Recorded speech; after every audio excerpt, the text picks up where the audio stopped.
Waste of gum. Bitch.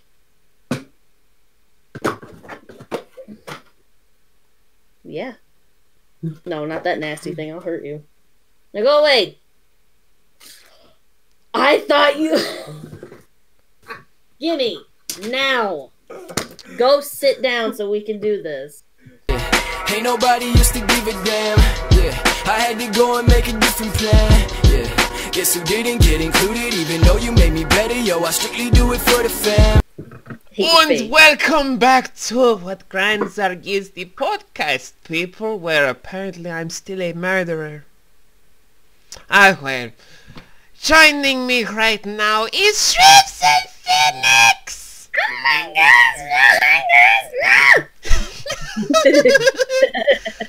And today, I know you guys probably already saw another podcast, but this is a new one we're filming, along with another one that we already did, where we're talking about love, but specifically, what it means to find the right partner.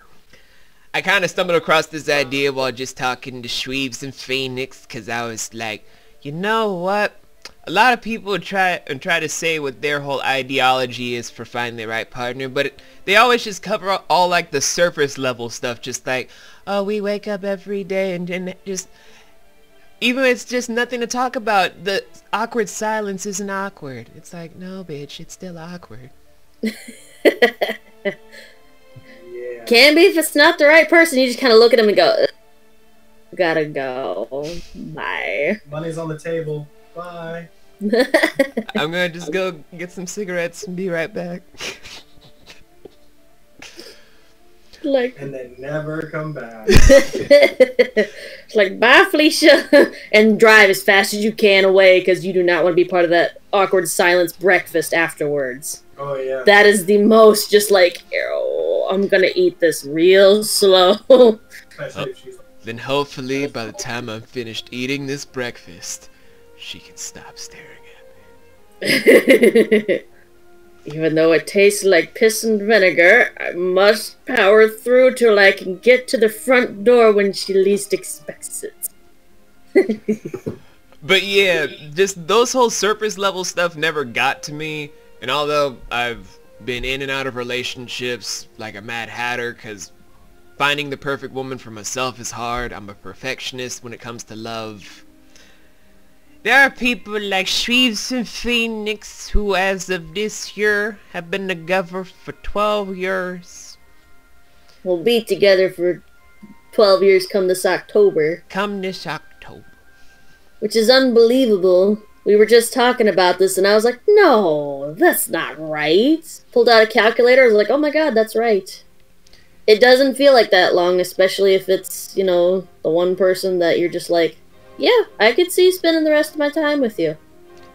Which is something a lot of people kind of take for granted now. It's just like, we were having a good run, then his feet started to smell. It's like, that's a terrible reason to give up, you dumb bitch. Well, to be fair, her horoscope said... Oh my god. She would be unlucky in love, so she just had to end it. Couldn't take the chance. Or my favorite one that comes from this news story from Africa. I was enjoying this marriage, but his dick was too big. What? She literally got a divorce because his dick was too big. What? Too big? You know what? I could call that fair, because... That's a new one on me. I've never heard that complaint. I've never heard that complaint from any person in a marriage. Loosen up then, woman. Damn. Practice makes perfect. Like, if that's the case, just be like, can we just do, like, hand stuff? Oh my god. I don't want to do penetration and mouth stuff. Can we just do hand stuff? Oh my god.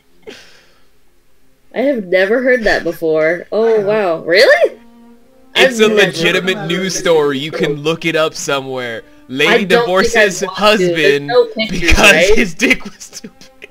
Jesus. Think about it. If it's hitting too deep, Wait, is it too big in the sense that it's like a chode, like it's a cheese wheel that she's having to deal with? Or is this just like regular but girthy? Nobody knows. All she did was this is a story from like somewhere in Africa, by the way. She was just literally going up to people and it's like, we had to get divorced because your dick is too big.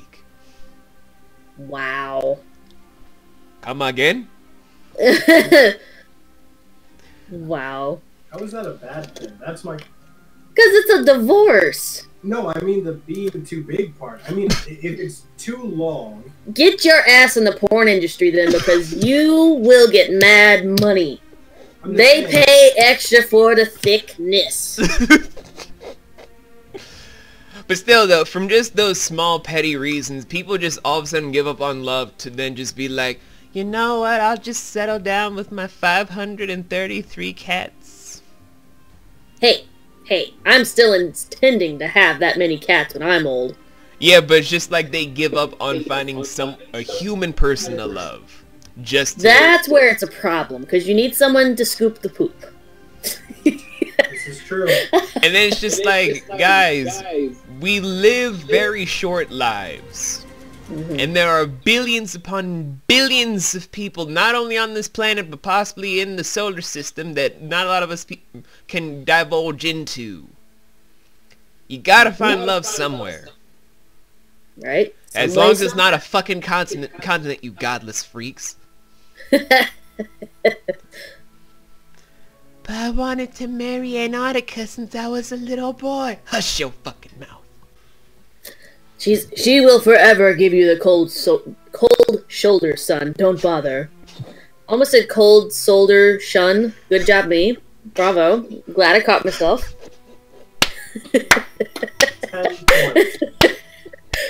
But I still had to share because my brain's like, you cannot let that one go now. It is important. But still, though, that's just where my whole mind is kind of gone, where especially now that I'm trying to get this posted from not only my own point of view, but my family's point of view for Valentine's Day, where it's just all the time like, I gotta do this perfect gift, I gotta do that perfect gift. But for what mentality are you doing this for, guys? What are you trying to do this for your partner? Are you doing this because you actually love them, out of obligation, because you just feel guilty about something? There has to be an actual reason that's from a good point of view, rather than just because we're in a relationship, everyone does this on a holiday, it has to be this because blah da da da da da. Love takes effort, love takes time, love takes give or take. You can't just throw everything into it for just like a few short stints and then just be like, oh wait, we gotta celebrate holidays? Oh shit, I gotta buy something. Gas station! Yes! Gas station balloons. Yeah, at least put some thought and time into it. It doesn't have to be necessarily like the perfect date or anything. I mean, shoot, Phoenix and I have been together for a long time, and that's not necessarily an excuse. We just kind of do like our favorite things that day. We're like, you know what? How about we plan to make like a nice dinner and we'll watch like our like top 5 favorite movies and just kind of stay home all day. That to us is plenty Valentine-y right there.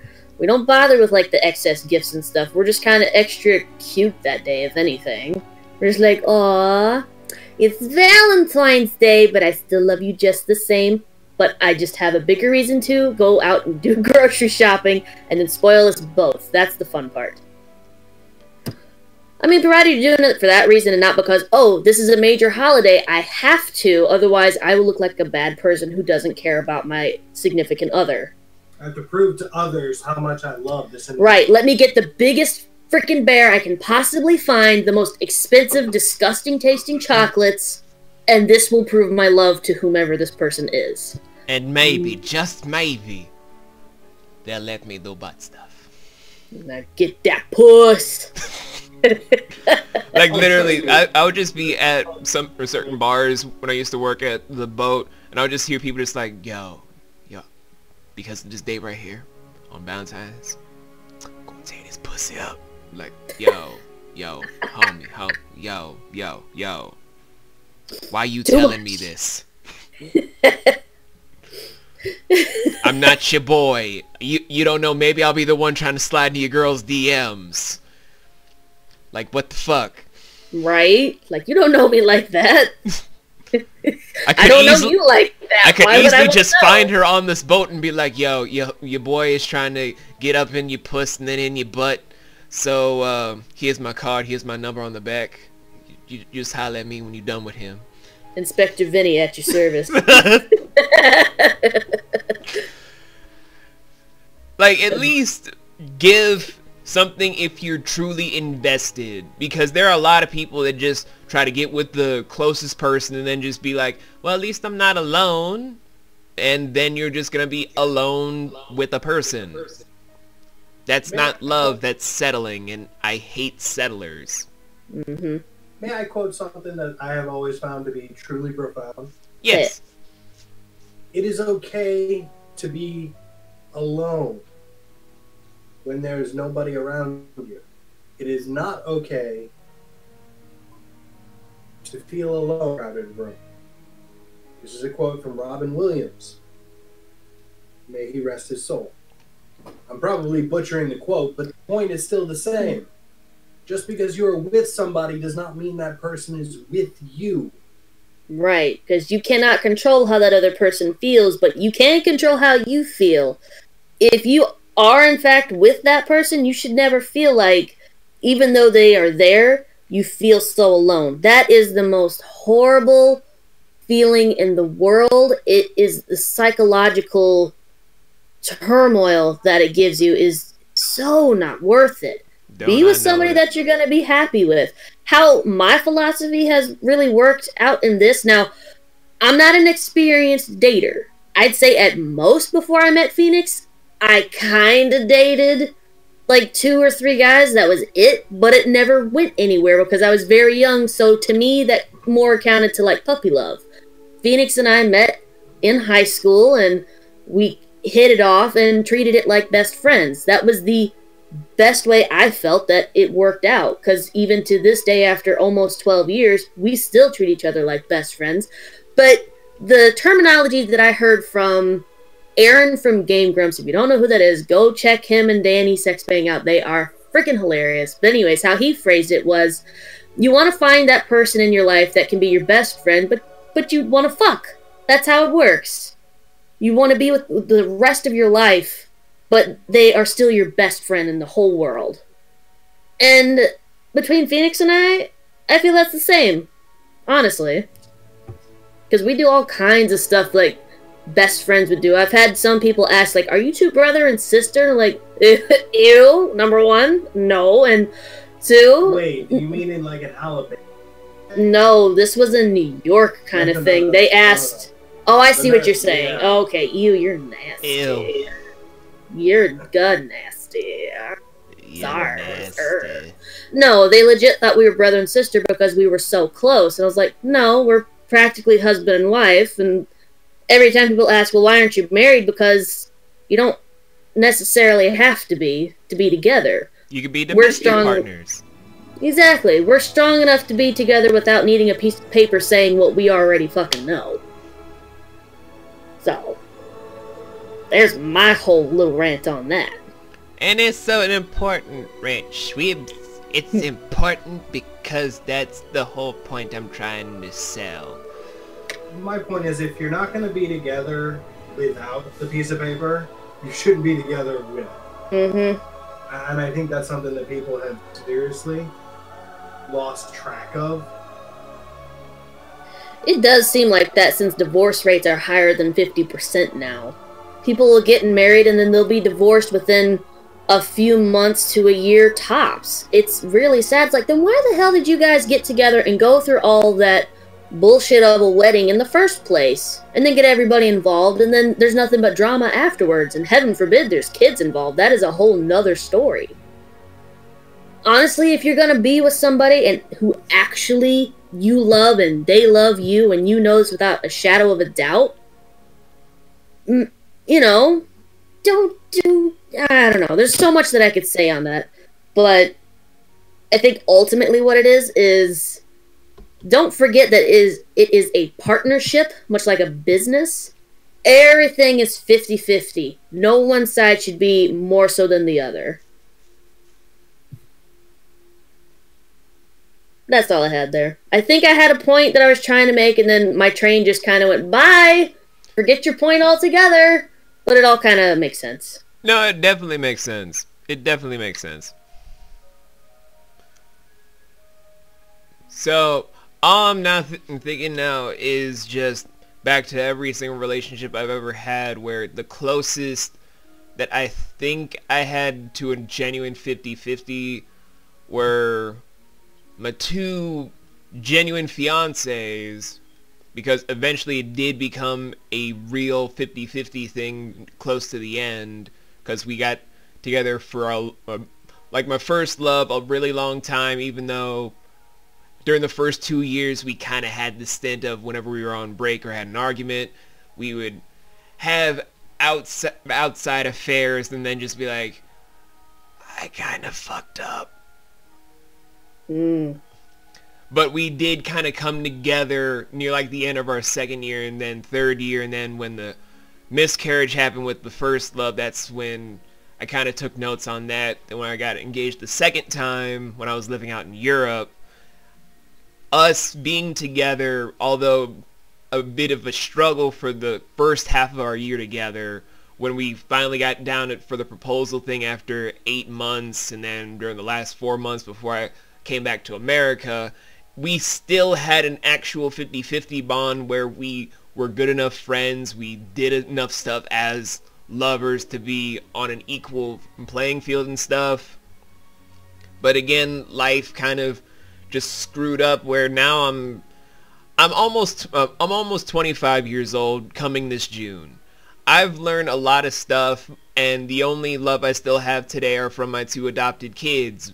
I don't really need a lot else from all my lessons except to find a genuine partner that can keep up with me for what I want, but also make sure that they know that the life I'm building for myself is my own. I have a legacy I'm building for my daughters. I have a big family like Shweebes and Phoenix and Sally and Aaron and Jenny and Casey and Ethan and Jen and Theo.